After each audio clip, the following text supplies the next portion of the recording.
¿Qué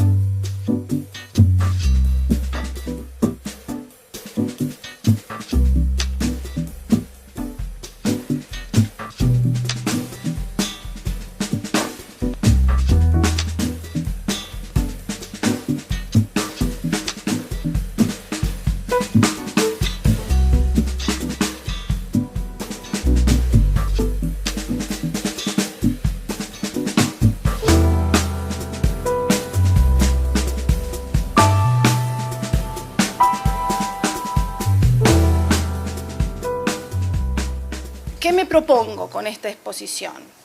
Me propongo de alguna manera no presentar resultados empíricos, sino intentar, ¿sí?, alguna clarificación conceptual. Y hay algunos principios que han quedado sedimentados, que aunque no se explicitan a cada momento, de alguna manera forman ese núcleo duro o ese conjunto de afirmaciones centrales que uno tiende a mantener, o que un programa de investigación o una tradición investigativa tiende a mantener a lo largo del tiempo. ¿Qué quiere decir de que los humanos, aunque estemos en posición de alumnos, somos inteligentes? Quiere decir varias cosas. Quiere decir que no somos una cápsula vacía, no somos, ¿sí?, un receptáculo, ¿sí?, de sapiencia ajena, sino que tenemos cierta organización, en primer lugar. Quiere decir que, por otro lado, buscamos sentido. Todo el tiempo buscamos entender como podamos, entender con lo que ya sabemos, ¿sí?, y que huimos del sinsentido. Y al respecto, justamente me gusta la ironía de un psicolingüista canadiense, Frank Smith, que dice que los humanos, y lo dice en términos irónicos porque pone una metáfora mecanicista, venimos provistos de un mecanismo, ¿sí?, inteligente, que es que cuando hay algo que no tiene sentido para nosotros, nos desconectamos, ¿sí? Y es así, y nuestros alumnos funcionan de esa manera. Este principio tiene que ver con, y tiene muchas consecuencias este principio, tiene que ver con tomarse en serio que nada de lo que podamos enseñar va a servirle al otro, al alumno, si ese alumno no le encuentra sentido. Ese principio pone un límite diríamos, a la enseñanza. Por otro lado, otro principio es que justamente el conocimiento no viene dado, ¿sí? Esto tiene que ver con la epistemología piagetiana. El conocimiento no está dado, ni innatamente ni en el afuera. El conocimiento es algo que se construye por interacción entre el sujeto y el objeto de conocimiento. Si esto es verdad o no, uno podría decir, bueno, depende de qué, pero es un principio que desde el que partimos. Y retomando la cuestión del sentido, hay otro principio que ya tiene que ver con la didáctica, que tiene que ver que para nosotros el sentido es un valor superior a la fragmentación de los contenidos de aprendizaje y al control sobre el aprendizaje. Los sujetos no aprenden en el vacío, participan de una cultura, y una cultura es un conjunto de prácticas, de saberes, de valores que se aprenden por participación. Y otro principio, yo diría más que principio, esto es un valor, tiene que ver con la suposición, porque finalmente los principios son supuestos, de que podemos contribuir a la inclusión social a través de investigar y promover prácticas educativas de calidad. Las investigaciones de nuestro grupo, podríamos decir que a grandes rasgos quedan recogidas en el propósito de entender, de describir cómo y con qué sentidos se incluye el leer y escribir en la enseñanza de diversas disciplinas. Y a lo largo de nuestra historia, ¿sí?, esta pregunta la hemos mantenido y la hemos indagado a través de metodologías diversas que progresivamente nos fueron acercando a lo que ocurre en las aulas. Antes estábamos más lejos de las aulas. Empezamos, ¿sí?, en todo caso, indagando concepciones, observar clases no fue un punto de partida para nuestro grupo, pero en la medida en que mantuvimos la pregunta, en algún momento dijimos, no nos alcanza con qué es lo que los docentes dicen que hacen.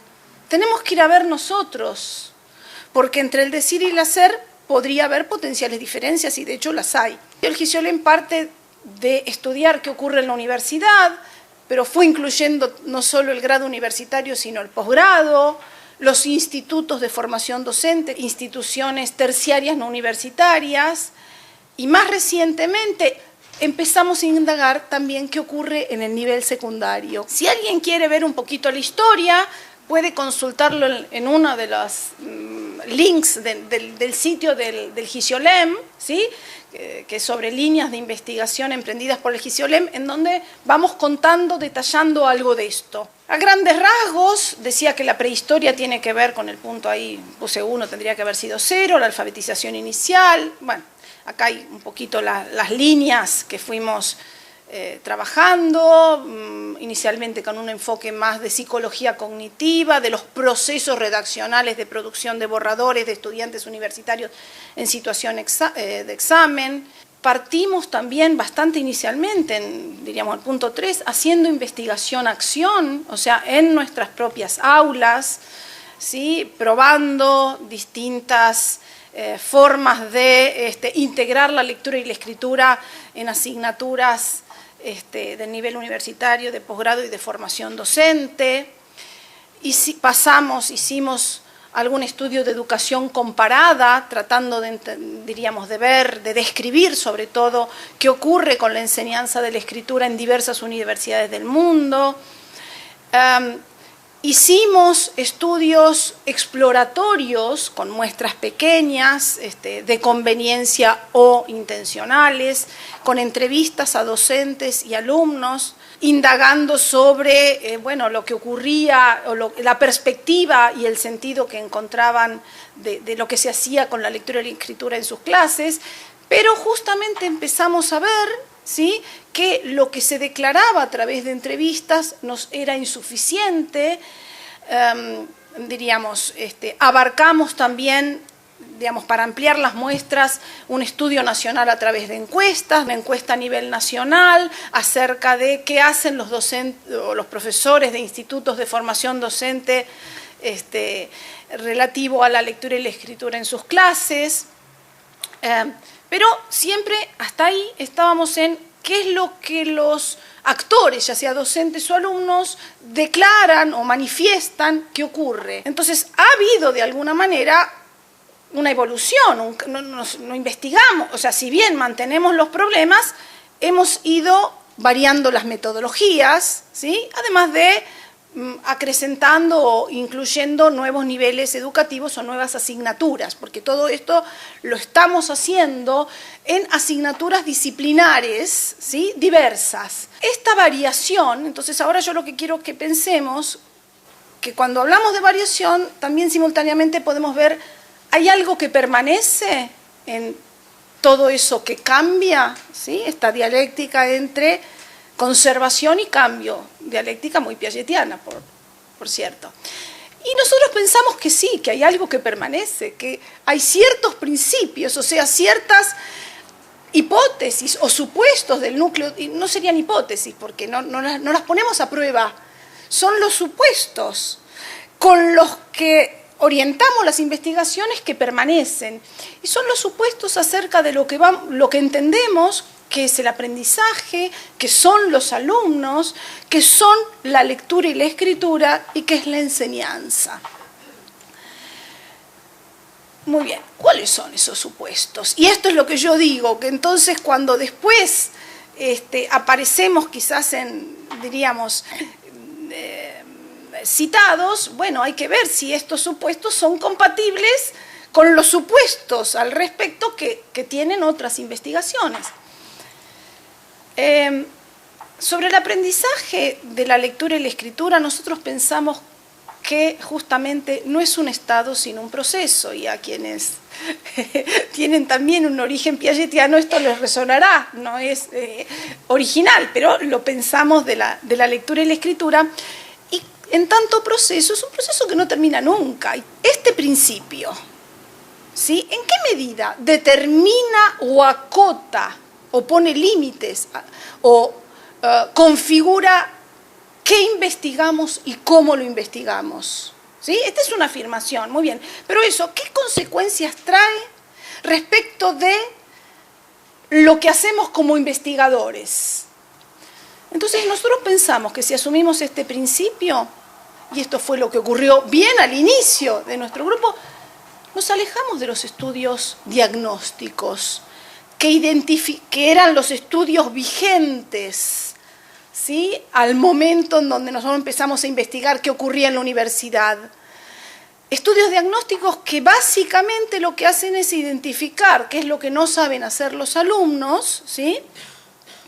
Pero que finalmente esas dificultades de los alumnos terminan reificadas y por lo tanto terminan como...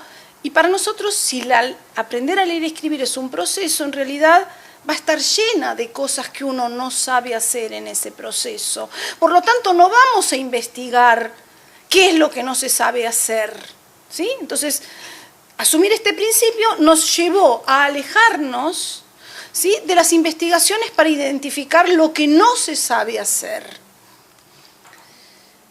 Por otro lado, si asumimos el principio de que los procesos de asimilación y de acomodación, entendiendo por asimilación la acción del sujeto que aprende sobre el objeto y entendiendo por acomodación la transformación recíproca, la acción del objeto sobre el sujeto que aprende. Si pensamos que ambas transformaciones, ambos procesos están en todo aprendizaje, son necesarios para aprender, ¿qué consecuencias tiene este principio, ¿sí?, en nuestras investigaciones? ¿En qué medida determinan algo de lo que hacemos como investigadores? Y esto nos lleva justamente a tratar de entender, comprender, estudiar qué medios didácticos contribuyen o dificultan justamente la acción cognitiva del sujeto sobre el objeto y viceversa. O sea, qué medios didácticos ayudan a poner en juego este doble proceso de transformación del conocimiento que para nosotros es inherente a todo aprendizaje. Justamente estas investigaciones nos han llevado a plantearnos una nueva pregunta, que no estaba al principio, y es una pregunta actual que no tenemos respuesta, y es ¿de qué manera las interacciones que se dan en clase entre docentes y alumnos, entre alumnos y alumnos, y entre alumnos con el objeto de conocimiento,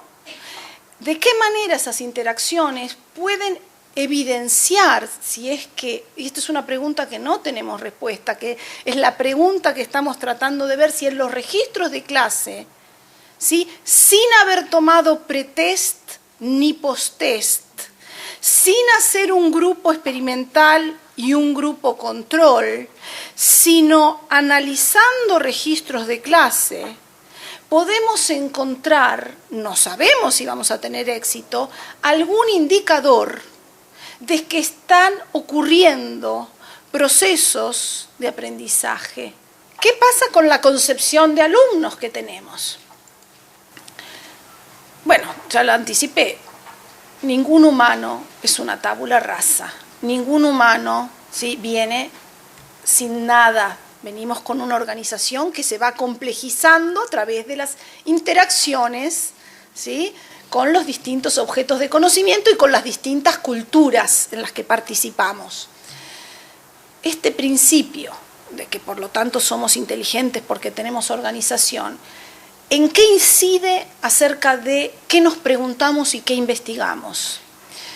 Y nos ha llevado a pensar que no solamente, diríamos justamente, evaluamos las producciones de los alumnos, lo hacen bien, lo hacen mal, sino que nos interesa considerar sus puntos de vista, en la medida en que hay porqués y hay sentidos que solo lo pueden develar justamente los participantes en una situación. y que no alcanza con examinar sus producciones, sus productos. ¿Qué entendemos sobre lectura y escritura? Por un lado, que leer y escribir pueden, o sea, como potencialidad, no siempre se actualiza esta potencialidad, pueden funcionar como herramientas epistémicas. En la medida en que pensamos que la lectura y la escritura son tecnologías que de alguna manera amplían las capacidades de funcionamiento de la mente humana, en sentido de Ong, pero que son ciertos usos de la lectura y la escritura las que ayudan a esa, diríamos, ampliación de las capacidades, ciertos usos culturales con la lectura y la escritura. ¿En qué medida esto incide en lo que investigamos y cómo investigamos? Por un lado, nos lleva a preguntarnos de qué manera integrar la lectura y la escritura como herramientas epistémicas en un aula, porque no cualquier uso de la lectura y la escritura van a promover este uso epistémico. Estamos intentando entender a través finalmente de micro secuencias observadas, y bueno, ¿cuáles son las que están dando algún indicador de que acá, diríamos, hay más oportunidad de aprender y cuáles no? Por otro lado, nos llevó justamente a tratar de entender cómo otras universidades del mundo intentan hacer esto mismo. Y en particular, actualmente, qué condiciones institucionales, qué perspectivas de alumnos y profesores facilitan o obstaculizan, ¿sí?, que leer y escribir puedan utilizarse en las aulas como herramientas epistémicas. O sea, acá hay varios niveles. Hay un nivel institucional, hay un nivel didáctico, hay un nivel de concepciones, y a lo largo de nuestra historia hemos ido estudiando, sin acabarlo de ninguna manera, concepciones, estamos intentando estudiar prácticas de enseñanza, ¿sí?, y nos hemos metido menos con condiciones institucionales. Entendemos que la lectura y la escritura son prácticas sociales motivadas situacionalmente. Esta es la concepción de la sociorretórica, la definición de Caroline Miller, ¿sí?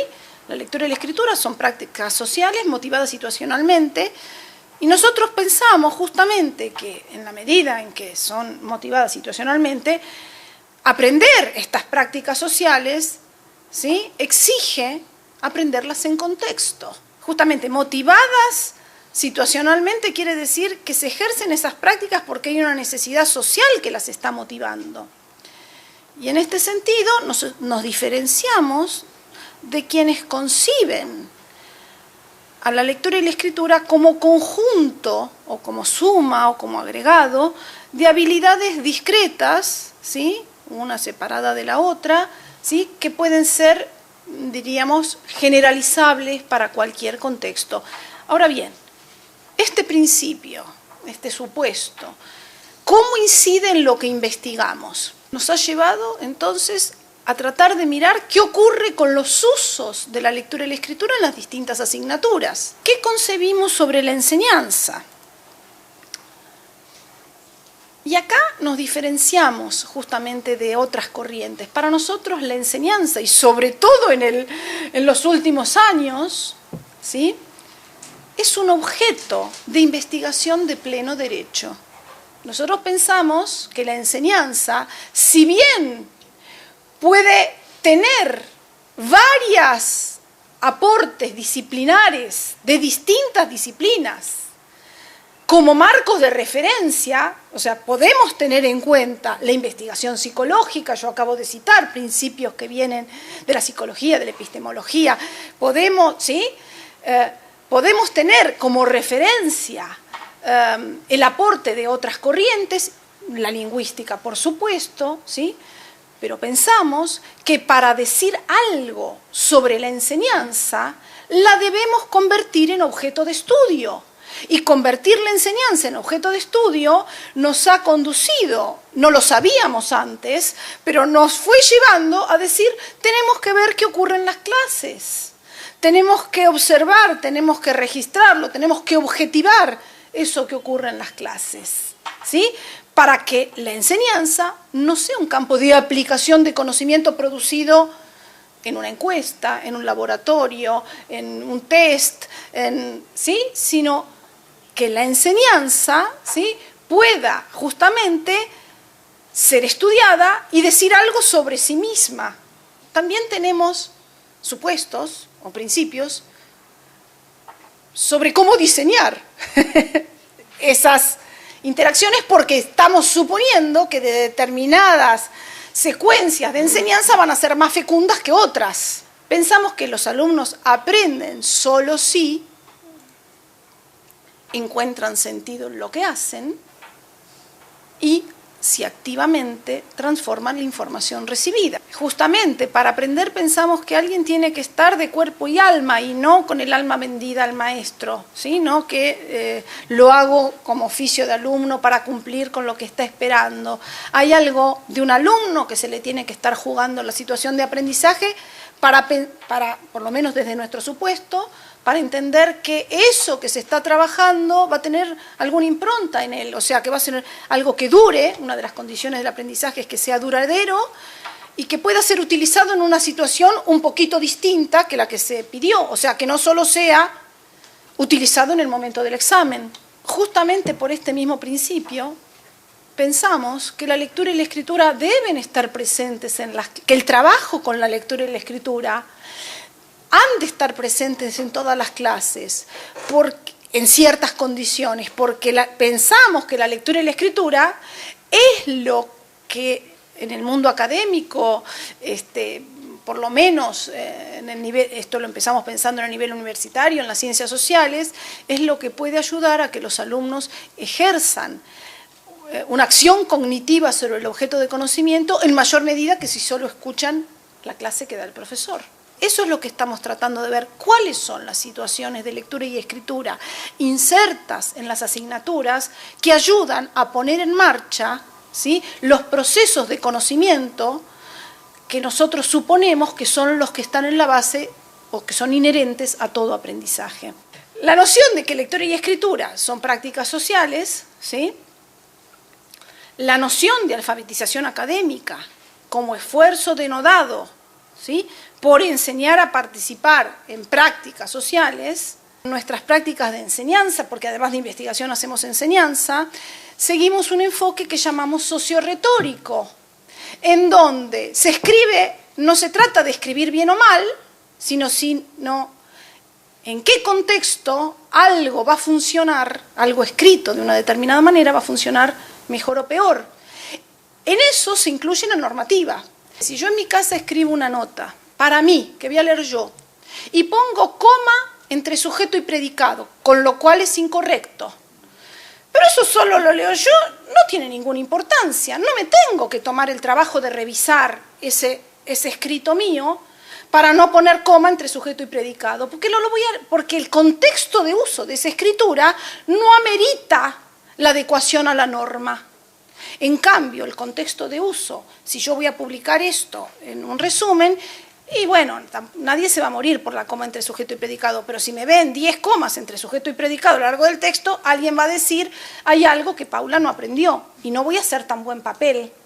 Con lo cual, la norma para nosotros, ¿sí?, forma parte de la adecuación a una situación comunicativa. Y depende de la situación, vale la pena dedicar tiempo a la corrección normativa o no vale la pena.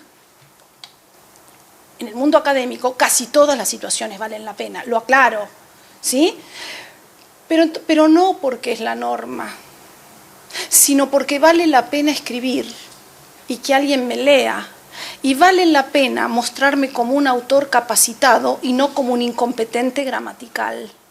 O sea, vale la pena no por la norma, sino por las consecuencias que en el mundo académico tiene el no respeto por la norma. Pero entonces hay un sentido que predomina por sobre la norma. A la vez es incompatible la noción de alfabetización académica como esfuerzo denodado por enseñar a participar en prácticas con la investigación para identificar lo que los alumnos no pueden hacer. Y estamos llenos de, la definición de alfabetización académica que en algún momento dimos, ¿sí? Está llena, aparece reiteradamente en estudios de este tipo. Y uno dice, ¿por qué no citan a otros? Hay una incompatibilidad, porque quiero decir, no es solo la definición, es todo un conjunto de principios que están por detrás de asumir ciertas ideas que tienen consecuencias sobre lo que investigamos, ¿sí? Y tienen consecuencias sobre el diseño de las situaciones de enseñanza en las que participamos. Que las ideas centrales de este marco teórico, ¿sí? En realidad son las que dan sentido y orientan nuestro programa de investigación. Les fui mostrando cómo lo que investigamos tiene que ver con cómo estamos entendiendo el fenómeno que estamos investigando. O sea, que nuestras ideas nos llevaron a hacernos ciertas preguntas y a desechar otras preguntas por irrelevantes o incompatibles con nuestras ideas, ¿sí? ¿Cuáles son las dificultades mayores de los alumnos? No es una pregunta que nos hacemos, ¿sí? No decimos que sea una pregunta vana, pero decimos que por lo menos para nosotros hemos elegido, a través de, diríamos, de nuestro marco teórico, centrarnos en otro tipo de investigaciones.